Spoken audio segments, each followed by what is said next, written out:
Alors, rebonjour, donc deuxième enregistrement de la journée pour faire avec vous l'exercice 59 de votre livre, donc, dans lequel on vous demande de calculer l'espérance, la variance et l'écart type d'une variable aléatoire. Donc il n'y a pas de problème derrière, il n'y a pas de situation particulière, ce sont juste des calculs.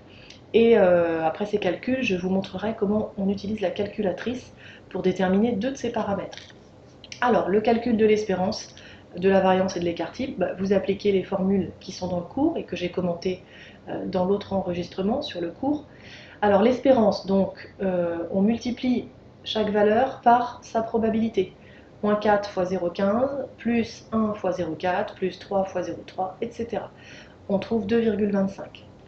La variance, donc on calcule, je vous le rappelle, la moyenne pondérée par les probabilités des carrés, des écarts entre les xi et l'espérance, ce qui nous donne 0,15 fois moins 4 moins 2,25 au carré, plus 0,4 fois 1 moins 2,25 au carré, etc. jusqu'à 0,1 fois 12 moins 2,25 au carré. Et on trouve ce nombre.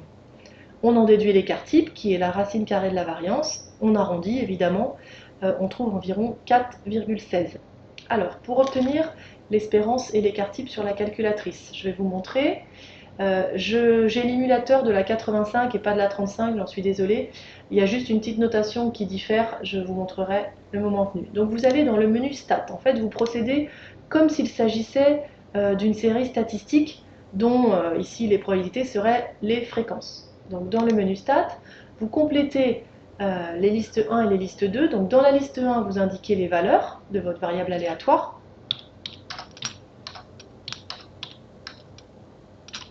Voilà. Et dans la liste 2, vous écrivez les probabilités. Voilà. Ensuite, calcul. Donc vous appuyez sur F2 pour sélectionner ce menu. Et là, vous allez sélectionner 7 pour aller faire les réglages nécessaires. Donc, on ne va s'occuper que des deux premières lignes. Invarixlist, là, on vous demande les valeurs de la série. Donc les valeurs de la série, les valeurs que peut prendre la variable aléatoire, elles sont dans la liste 1. Par défaut, c'est la liste 1, vous ne changez rien. Invarfrec, là, ça correspond aux fréquences s'il s'agit d'une série statistique, ou ici aux probabilités. Donc là, il faut lui dire que les probabilités sont dans la liste 2. Donc vous sélectionnez, vous tapez sur F2 pour sélectionner liste, vous entrez 2, voilà. Exit, et là, Invar, l'onglet Invar, vous appuyez donc sur F1, et on regarde. Alors la première ligne, le X bar, vous vous rappelez, c'est la moyenne.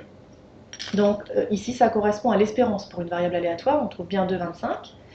Le sigma des x, maintenant vous connaissez le symbole sigma. Sigma des x, c'est la somme des... c'est cette somme en fait.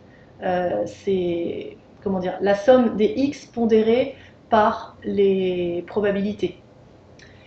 Et donc on ne s'en occupe pas, donc on s'occupe de la première ligne, x bar, qui correspond à l'espérance, et de la quatrième ligne. Alors c'est là que vous n'avez pas la même notation que moi.